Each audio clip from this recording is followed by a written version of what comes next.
Cast is now starting.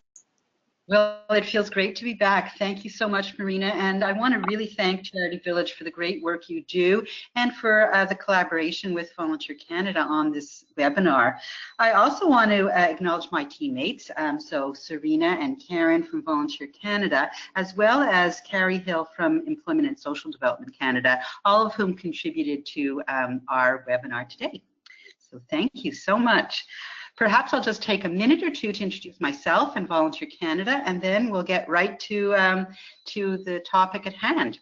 So some of you may know that I've been with Volunteer Canada this time since 2010, but I've been involved with the Volunteer Centre movement since the 90s in my home volunteer centre, Volunteer Ottawa, and then at Carleton University, where I still do some research and teaching. And so volunteering has always been at the heart of everything I do in terms of work, but it's also really embedded into how I understand communities, because when we all have the opportunity and space to contribute our gifts and our energy, we not only reach our own potential, but our communities and society is stronger. So really happy to be among all of you who have an interest in volunteering and want to explore this topic together. One of the reasons we wanted to explore this topic, the Sustainable Development Goals and its link to volunteering, is that as they were introduced, and I'll get to the background in a few minutes, we became aware that in Canada that there were some myths about the Sustainable Development Goals. So the first one was people thinking that the goals are really only about the environment. And as many of you know, and as we'll explore during this webinar, that sustainability really involves so many things about our being and our place in community and general well-being. The other myth was that the Sustainable Development Goals really have to do with countries outside Canada. Elsewhere in the world, people have issues, but we have none here. A myth, of course.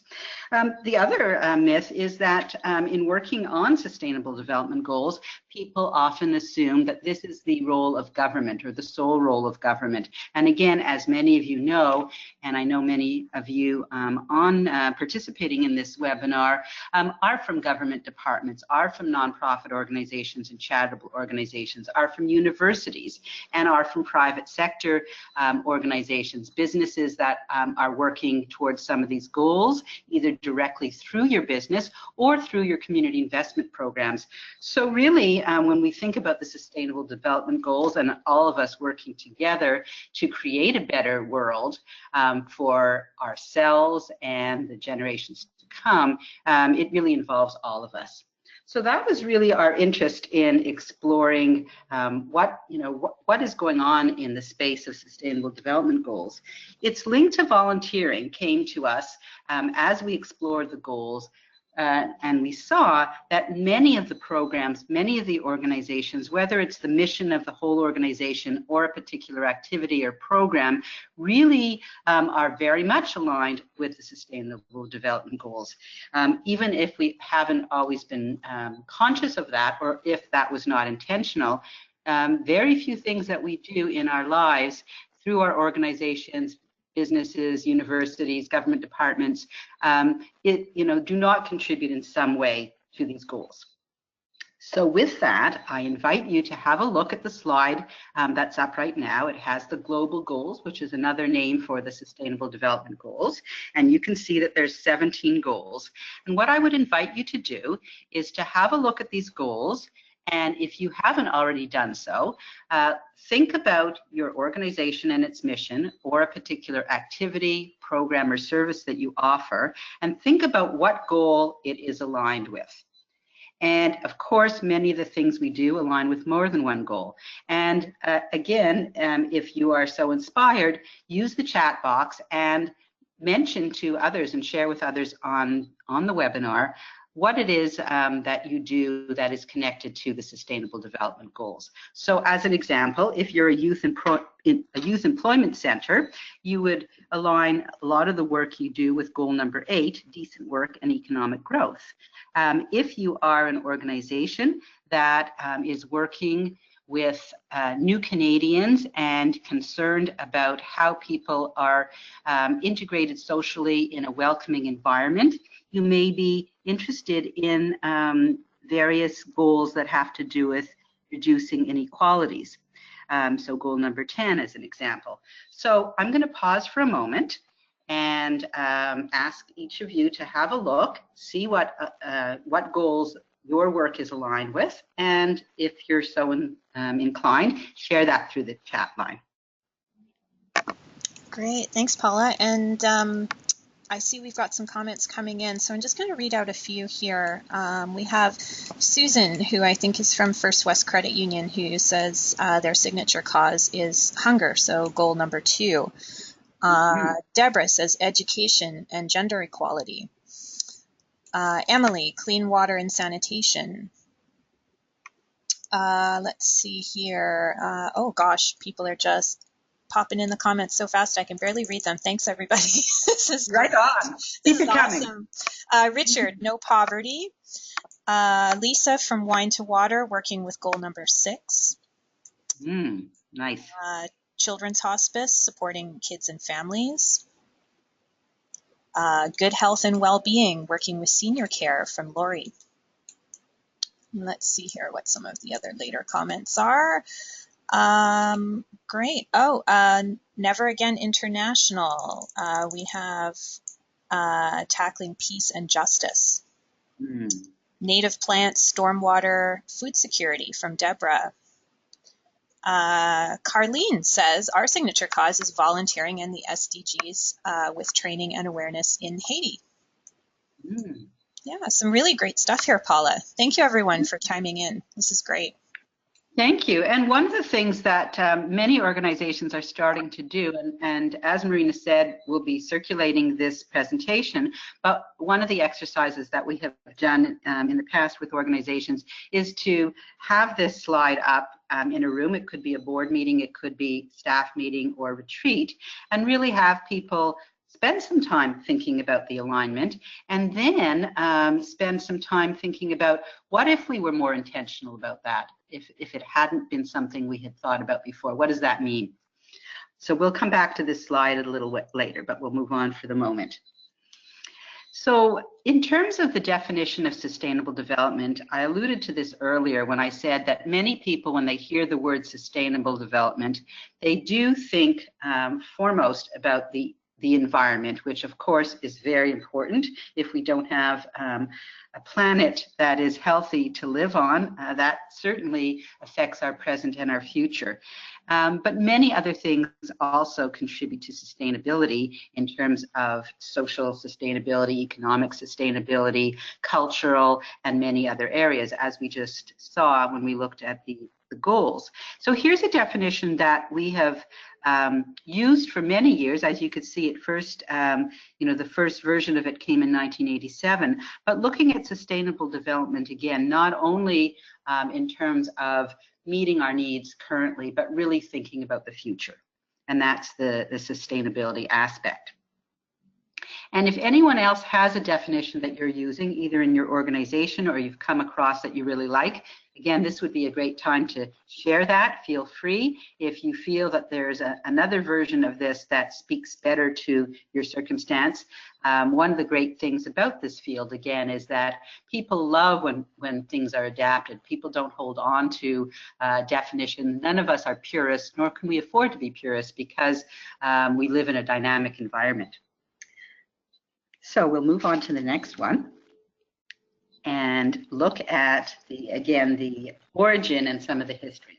So some of you will recall that as we were approaching the year 2000, that the UN had done some work and that many countries had worked together to develop the Millennium Development Goals. And you could see that there are eight of those goals here. And it was felt at that time that we needed 15 years to achieve these goals. And they are straightforward and they are somewhat simple, but all of them are complex. And by that I mean that while there's clarity in what we're trying to achieve, we also know that there is such a complex system behind each of those, and all the circumstances, whether it's the political situation or the region or climate change affecting what we do, Nevertheless, when we looked at whether or not it was realistic to achieve something by 2015, when it came time to measure, there was a definite perception and belief that quite a bit had been achieved.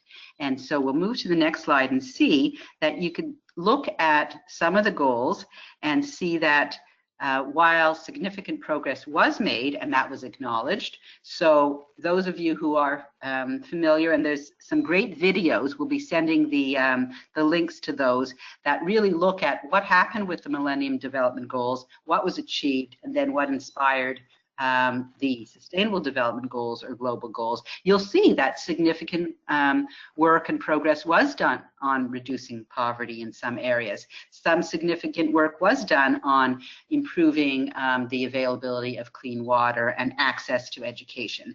And some significant work had been done on some of the issues related to social justice and inequalities.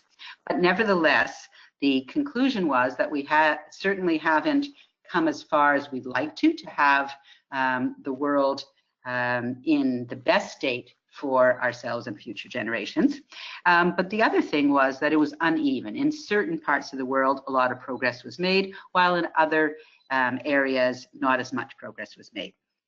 And that led to the development and recommitment to develop Sustainable Development Goals looking at the next 15 years. And so we'll move forward and see that building on the Millennium Development Goals, it was in September 2015 that the 193 countries agreed to adopt this new set of goals. And as we saw at the beginning of the webinar, not only are there 17 goals, but in the diagram, if you look at it online, when you click on each of the goals, so for example, if you click on goal number 2 to eliminate hunger, you will also see some outcomes and targets. So there's targets on how to achieve, on where we want to be, but it's also broken down into specific areas and characteristics. How will we know if we're making progress? And again, we're looking at having another 15 years. So with that, you'll see that when each country, when the UN together looks at its agenda, and then each of the 193 countries that signed on to it look at their individual agendas, there are many components. And you can see here that it starts with a political declaration that countries that have signed on to it need, in order to hold themselves accountable, need to promote it within domestically and participate internationally at global events in order to demonstrate the political will and the cohesion that is existing. Then looking at the Sustainable Development Goals and the 169 targets, there needs to be that depth of awareness and education, and then looking at, again, how will we measure this in a way that makes sense and that is consistent around the world. How do we implement it, when there are strategies developed, and what is the mechanism for following up?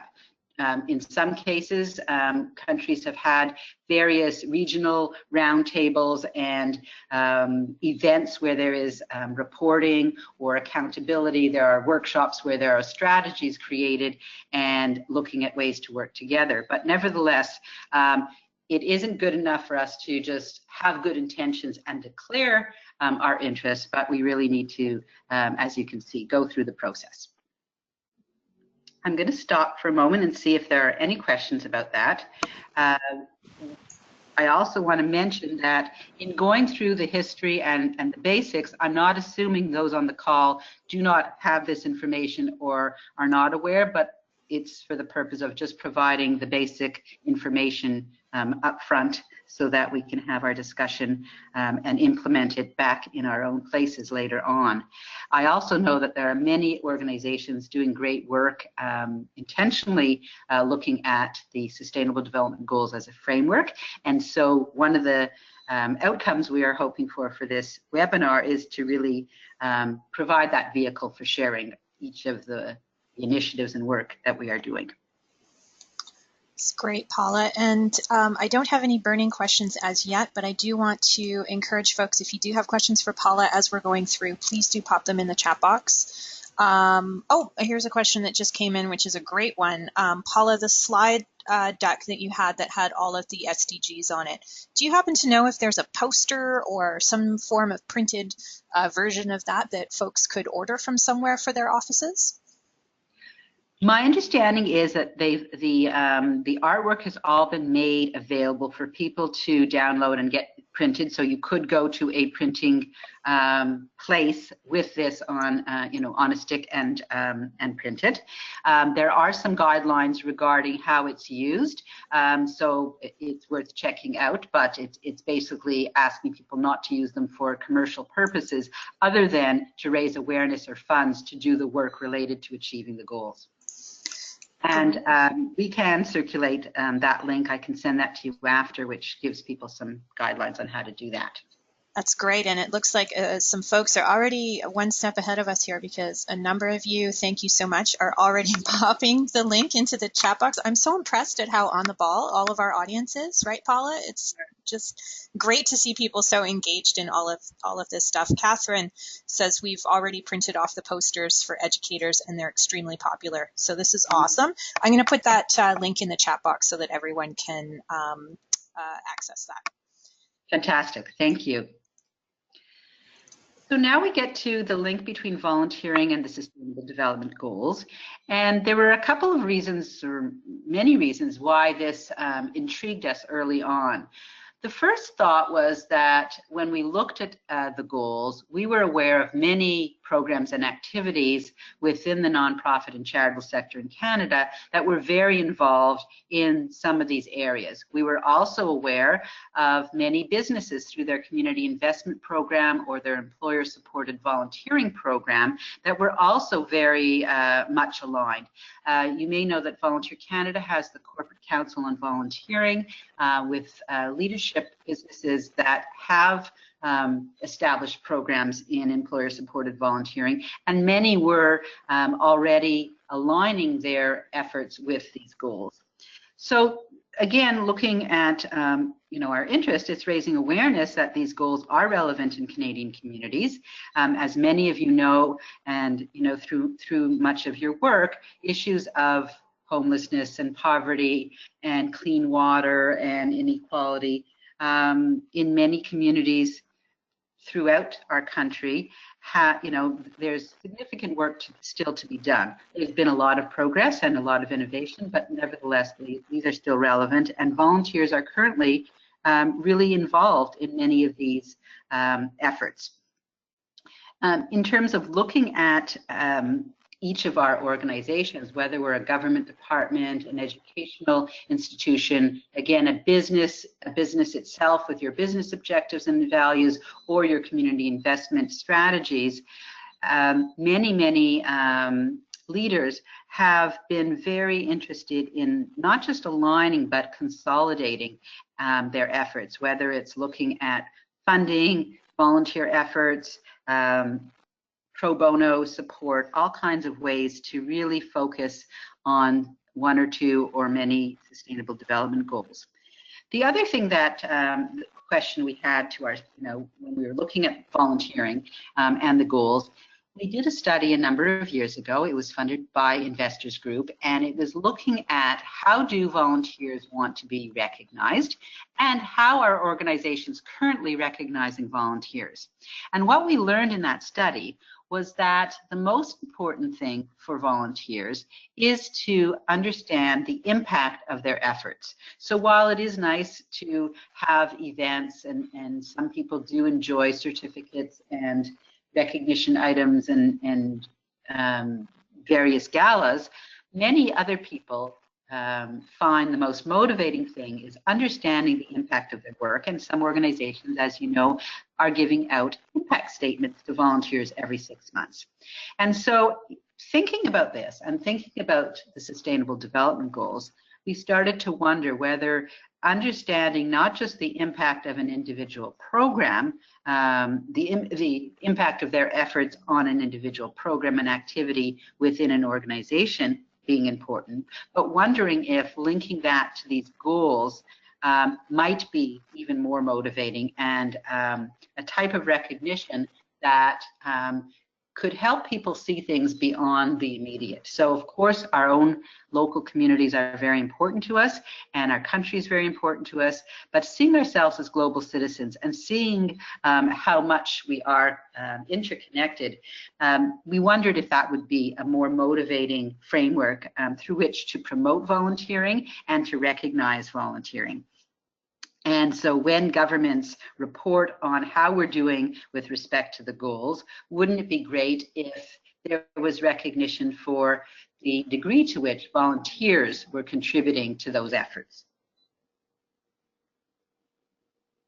I'm going to stop again to see if there are any questions. And one question that I have is, have you seen in your organizations or through your workplace or policy lens, have you seen any link between volunteering, recognition, and global citizenship? Has that link been part of your work? And if anyone has any specific examples, of course, that would be great. I know some people have done some really great reports on looking at volunteering overseas and its relationship to the development of a sense of citizenship back in Canada, and how those two things connect. Great. So yeah, if anyone has any thoughts on that, please pop that in the comment box. We'd love to hear about it. Before we move on, Paula, Wanda was wondering if you could just revisit the name of that survey that you referenced. It's the 2013 Volunteer Recognition Study. It's available on volunteer.ca, and in addition to that, we can send the link if it's not easily accessible. Perfect, thank you. And let's see here, we've got Linda says, yes, they are seeing these used at the international level of the organization, but not so much at the local level. So I'm wondering, Paula, if that might be an area where maybe other organizations are getting a little bit hung up, not quite sure maybe how to move forward on some of these at the local level. Mm-hmm. I think that's a fair comment. So if for example, you're involved with a local food bank in a neighborhood, it makes perfect sense that your lens and focus would be on that local, on those people who live in that area. Having said that, knowing that hunger is an issue that many people all over the world are facing, and that there's this global effort to reduce hunger, that somehow that could ignite momentum. It's always comforting and of course unsettling to know that a problem you're dealing with, others are dealing with. But in hearing about efforts around the world or in other communities within Canada, many times that can increase the energy. It could also provide a vehicle for collaboration. So for example, if you're a local organization looking at a particular issue, so for example, it could be access to education, and in looking at your work related to the Sustainable Development Goal, you may learn about a business in your community that's also concerned about that. And in fact, it could be that they are a national organization or a multinational business, and your collaboration with them can help you access other resources, or perhaps some of the things that you have created uniquely for your community could also be relevant and adapted to other communities. So I think what it does, the potential. Having said that, we live in community, and no one should feel obligated to take their lens off their own community, because a thriving community, of course, contributes to a better world. Wonderful. And Paula, I just want to share this comment from Shaminda. It's fantastic, and I think it speaks exactly to what you were talking about. Shaminda says, MBC, sorry, I believe that's in Ontario, has a program called Youth Lead, a community-connected experiential learning program. Youth participants learn project planning and they apply that to organize events aligned with these goals and execute them by engaging youth volunteers. Their effort is then recognized. Wow, that sounds great. And I believe that's Mississauga, Brampton, Caledon, Volunteer MBC, as you said, in Ontario. That is a great model. And if you could, Shaminda, send a link to any information on that, that would be fantastic. Now, Paula, I do have a question from Dinesh, and I'm wondering if you'd like to take that now or if you'd like me to save the question for the end. I'm not sure if you want to get moving forward with the presentation. Oh, no, go for it. Let's hear. Great. So Dinesh is wondering if you know of any level of Canadian government that has started using the SDGs as a framework for community development within Canada. So what I do know is within the federal government, there are a number of departments currently looking at their involvement in Employment and Social Development Canada. And of course, I don't speak for them or the Government of Canada, but I am familiar with colleagues that are organizing some interdepartmental committees to look at this issue. And I know that within Statistics Canada, there's a secretariat for monitoring and measuring. And in all of those cases, we'll hear more about that from them.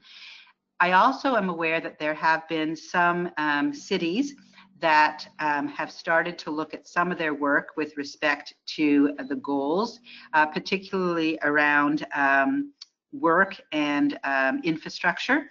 And, you know, of course, the goal that relates specifically to cities and infrastructure.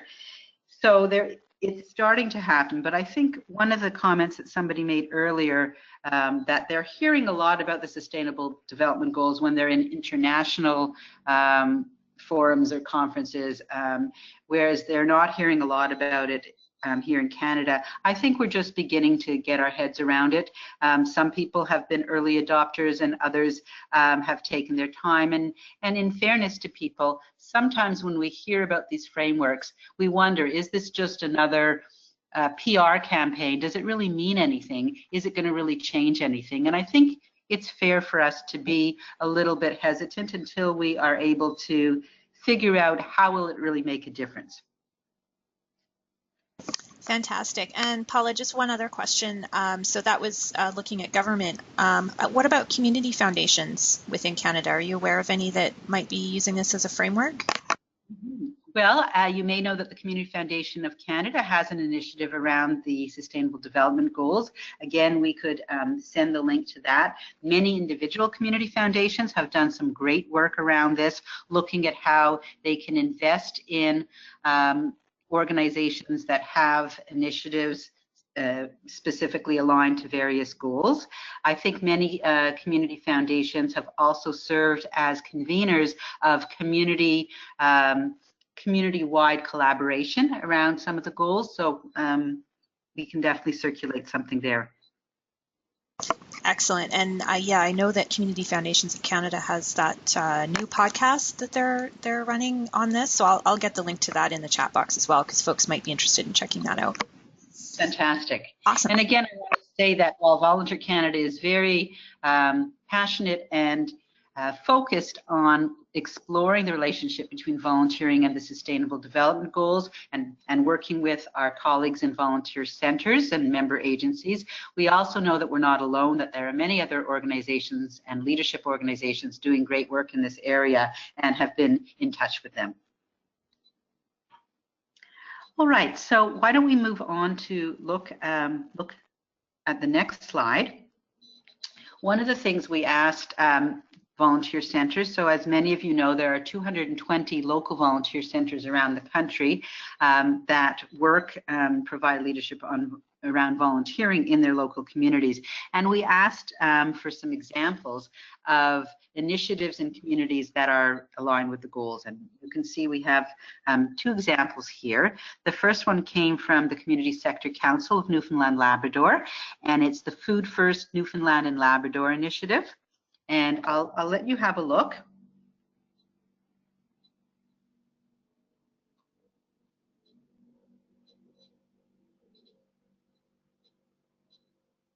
And you can see the second example we have is aligned with goal number 10 to reduce inequalities. And we see the Centre Jeunesse LGBTQ Youth Center in Beaconsfield has been operating since 2011, and they do great work around creating a safe space. And they also have looked at how do they provide direct service in terms of a safe space for people to explore and connect with others, but also how do they advocate and contribute to better public policy on inclusivity. We'll go to the next slide because that one deals with how are these things being measured, and what will we look at. So looking at the targets, again, within the 17 Sustainable Development Goals, there are 169 targets. And this is an example of how these two initiatives have connected to some of the targets with respect to the goals. So in the goal number 2, no hunger, looking at the goal by 2030, end hunger and ensure access by all, looking at what we can do in 5-year increments to see if we are having an impact. So that's what Newfoundland and Labrador have been looking at, and you can see they have specific areas related to adolescent girls, pregnant and lactating women, and so on. And then when you look at goal number 10 and the Centre Jeunesse, again, have a read and see how they're applying some of the targets to that. And while you're looking at that, I'll pose another question. Are there any people on the call who also have done the alignment with some of the goals and have developed some targets for your own programs related to the Sustainable Development Goals and your activities? And if so, feel free to share. There's nothing more inspiring than hearing from others, but also on a practical level, sometimes hearing how someone else has applied the targets from these goals helps, because the goals themselves are broad and they're meant to be, but it's when you get to the targets that you really get ideas. What specifically can my small organization in my community do?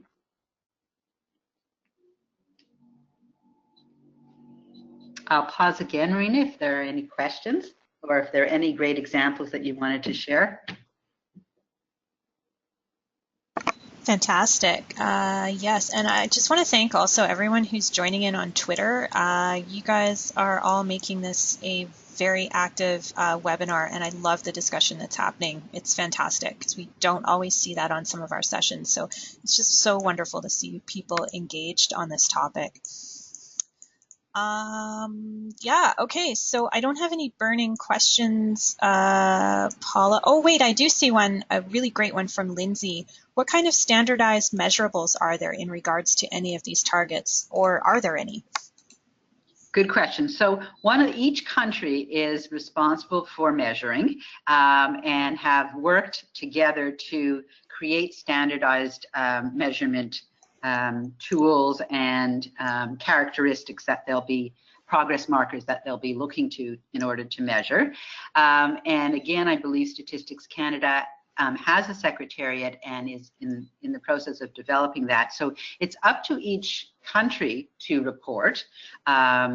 And how we fit into that is going to be the next layer. So one of the things we want to facilitate is within the nonprofit and charitable sector, see how we can put in place measurement tools so that we could feed into the reporting that's being done on behalf of Canada. So it's still in progress, and there are some organizations. So when you look at some of the targets, for example, if you're talking about reducing infant mortality and so on, those things are measured by public health agencies in most communities. However, there are other things that are measured elsewhere. It is yet to be developed, but I think there are some organizations that have already started working more closely with either public health or some of the other government departments to be able to feed into the reporting. And if anyone's on the call who has done so, please send that along. Wonderful. And Paula, I see Catherine has mentioned that the Agacon Foundation Canada has been working in Canada to help support teachers to explore the themes of global citizenship with their students. So there really sounds like they've got some pretty in-depth programming happening on that level, which is fantastic. Another question that we've had come up, is there a good way to bring this up with your organization if you're not sure how or what the organization might be doing to engage these goals? Perhaps they haven't even been talked about yet at the organization level? Mm-hmm. I think that the starting point is awareness, and one of the things that has been really effective for organizations that we've been supporting is to start with, again, you can use any part of this presentation if you feel it's useful, but perhaps starting with staff team meeting, talking about it, you know, are people aware of it? Is this something that's inspiring? But what's really a neat starting point is to look at what you do and see if there is any natural alignment. And often when you see the alignment, there is something kind of powerful and exciting about that. In terms of how explicit you want to be, that really depends on the culture of your organization. It may be enough for staff members and board members to feel you know, to have the awareness, but it may also be something, as I was saying, when you look at promoting your organization, whether it's promoting awareness about your organization's services or recruiting volunteers or recruiting, soliciting donations, many organizations are starting to feel that this framework really helps helps them in a way that is creating a compelling story and that is exciting donors, volunteers, supporters, and collaborators. And in a couple minutes, we'll get to, you know, asset mapping within a community. But when we had one of our roundtables with Employment and Social Development Canada, where we spoke with folks in government departments as well as volunteer centres and nonprofits, many felt that by thinking about aligning our work with the goals, there was it had the potential to elevate the credibility and the seriousness with which our programs are taken. And that could also be for those involved who are managers of volunteer resources or involved in community engagement or employee volunteering. Again, being able to garner support, whether it's from leadership or reflected in budgets, it's often seen now as a way to, you know, increase that credibility and garner support internally as well. Wonderful. And I just, for those of you that are looking at the chat box, thanks to Leah for sharing Government of Canada Data Hub, which looks at measurement for these. So I've popped the link that Leah so wonderfully shared with us into that chat box for you as well.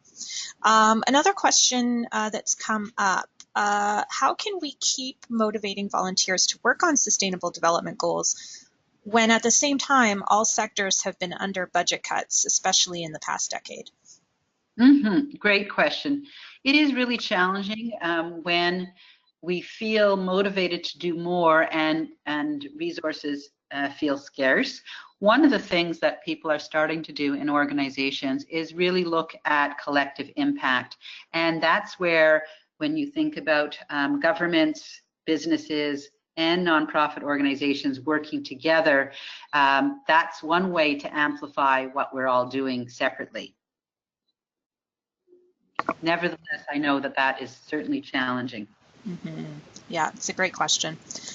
Wonderful, Paula. I think we can continue on. Okay, let's go to the next slide then.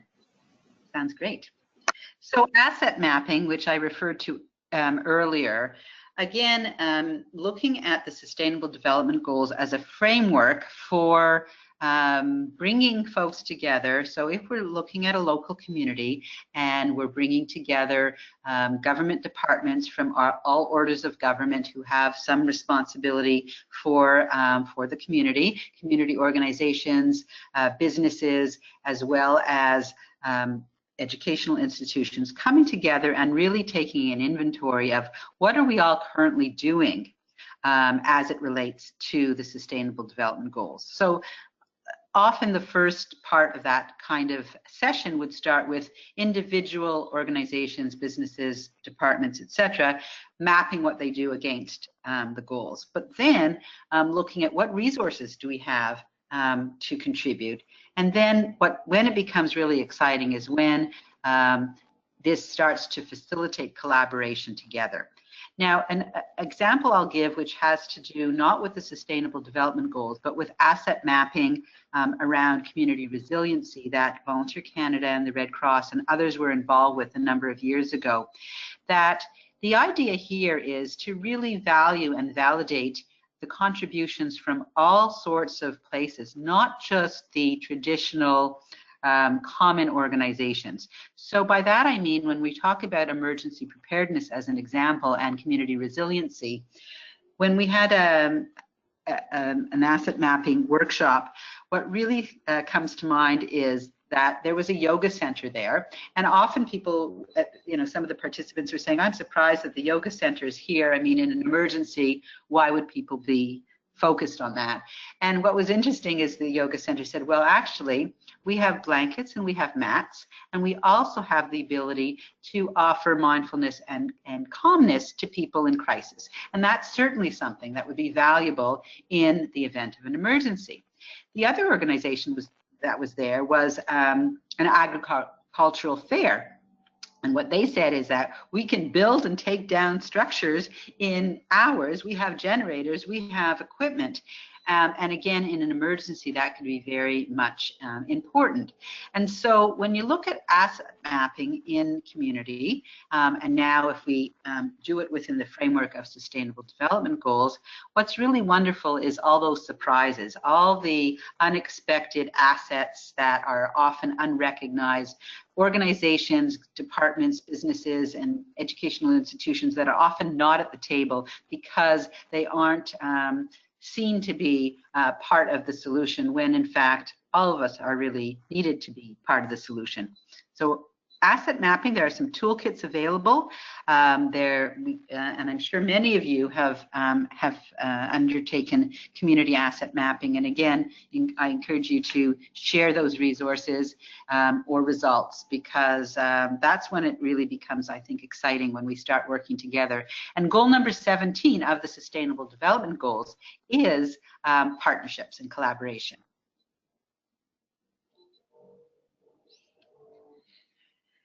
So collecting stories, one of the things as part of our work together with Employment and Social Development Canada has been to ask people questions. We've held some roundtables. We're going to continue to do that, but we also are interested in hearing other stories. So we're going to continue to collect stories from individual organizations, leaders, people who have been involved in multi-sector collaboration, and really try and see what is the potential and what models exist in Canada to inspire and build upon.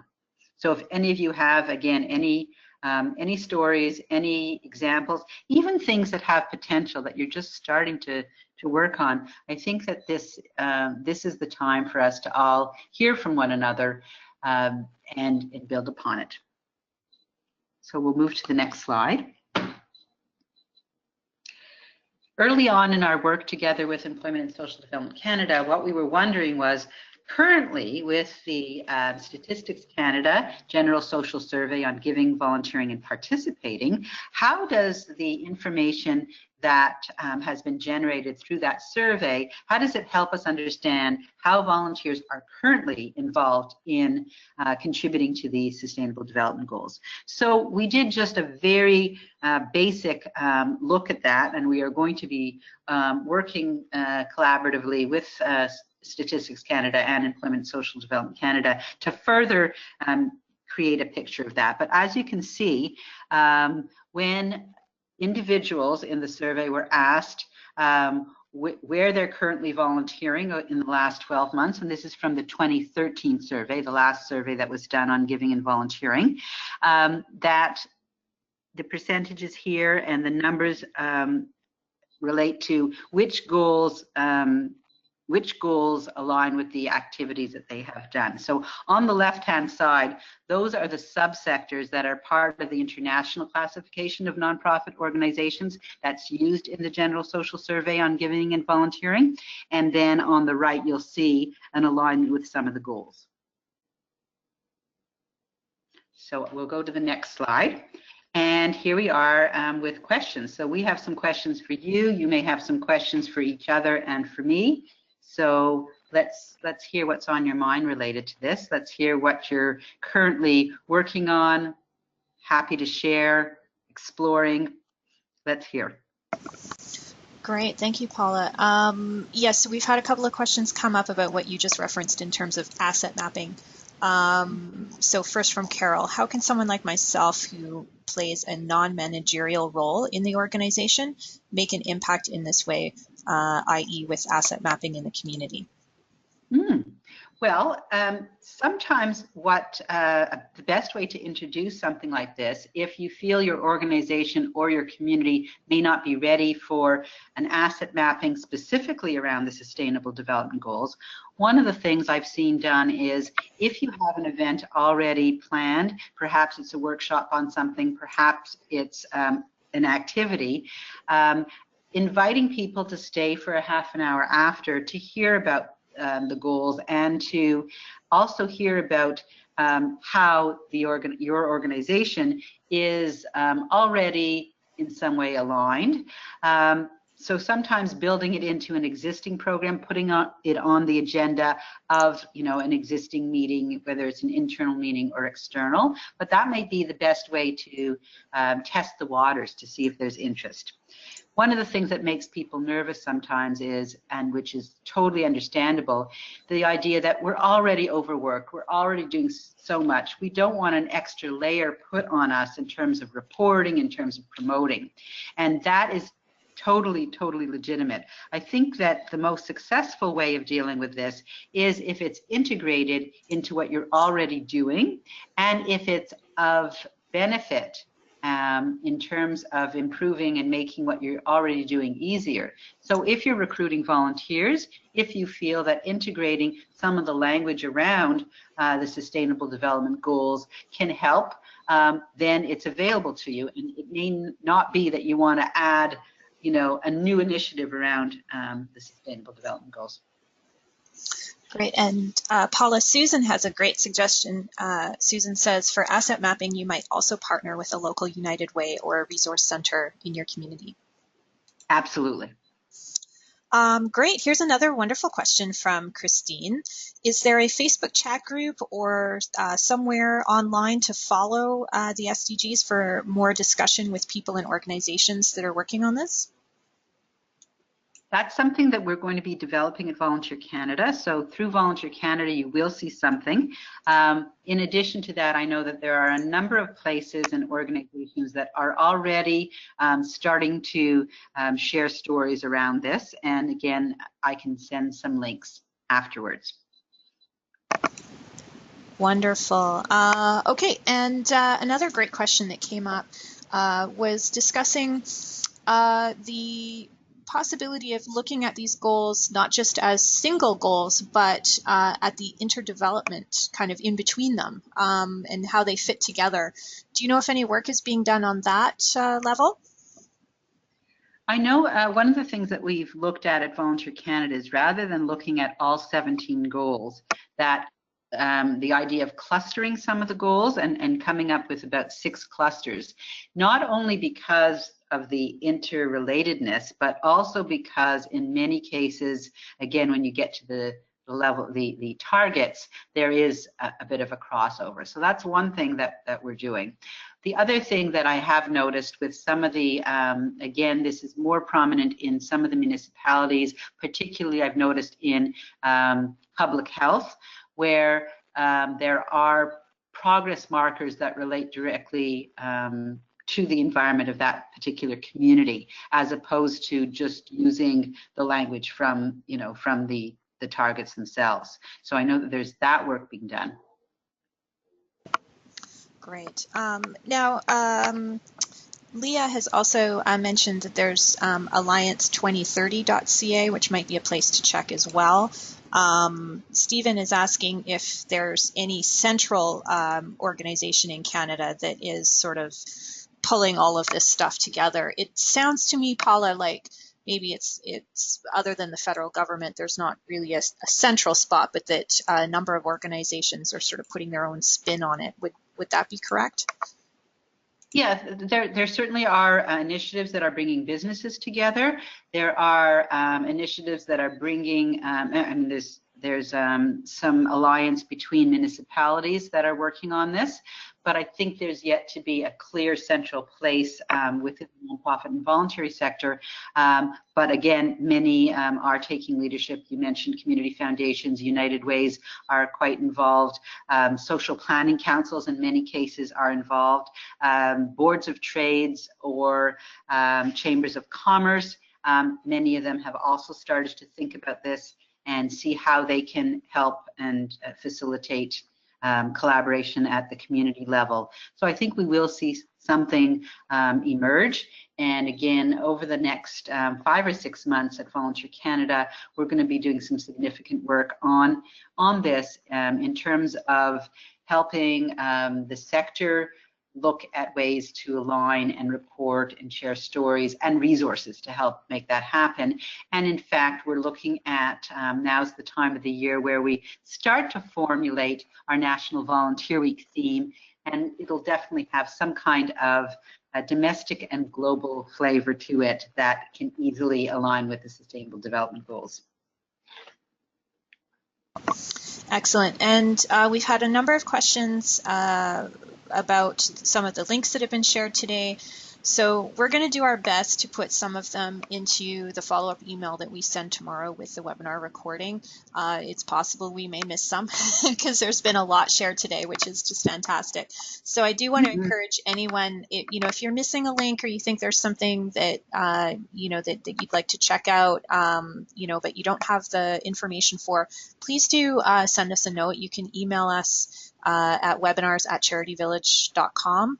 And I encourage you to reach out to Volunteer Canada as well. Paula, is there a good contact email or somewhere for them to reach out to you?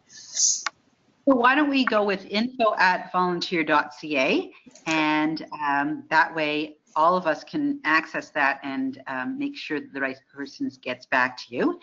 People are also welcome to email to me, pcvac@volunteer.ca. And just to say that early December, when we do announce the theme for National Volunteer Week, our intention is also to release a report on volunteering and the Sustainable Development Goals, where we're going to have some more examples and models and more data from the Giving and Volunteering Survey to look at the current portrait. So I think that will also be an opportunity for those that are interested in promoting it within your organizations or creating collaborations. I think that may be a useful resource for you. Excellent. And I just had some other questions as well. I'm going to just repeat that website also that you can go to. It's www.alliance2030.ca. So you can check that out if you're looking for more information as well. I think we're coming up close on time here, unless we have any last questions, which I don't see any coming in right now. So I want to thank you, Paula. This has been a fantastic discussion, and I just love the amount of engagement that we've had on such an important topic. It's just been wonderful and so inspiring to see how people are using these goals in their work already. Mm-hmm. Absolutely. Great. Well, I want to just remind all of you that we are going to follow up by email tomorrow with the webinar recording. We're going to do our best to get some links in there. If we can't, get them all, or if there's something that you're missing and you're curious, please do reach out. We will get back to you and help you track down what you're looking for. In the email that we send tomorrow, there's also going to be a short survey that will take you less than 5 minutes to fill out. So I really hope that you'll complete that for us if you can. You'll have an opportunity there also to let us know if there's other topics you'd like to see covered in a future session. And for those of you who are working or volunteering at small nonprofits, I'm really excited to announce the launch of our brand new podcast, The Small Nonprofit, which is hosted by Cindy Wagman of the Good Partnership. And you can find that on iTunes, Google, Stitcher, wherever you find your podcasts. And I'll send a link in tomorrow's email to a page on our site where you can also check out our first 5 episodes. So far, we've covered fundraising, succession planning, finance, lots of good stuff. And we've got a wonderful legal episode coming up next week. I hope you'll also join us on October 18th. We're going to have Volunteer Canada back with us again, which is great. This time they'll be discussing how to better articulate the value of your volunteers and what they bring to your organization and community. So I will include a link to that webinar and the registration in the email that you get tomorrow. With that, I think we're going to sign off for today. I want to thank all of you again for joining us, for the discussion, for all the Twitter comments. And Paula, thank you as well. I hope you all have a wonderful rest of your day. Bye-bye. Thank you all.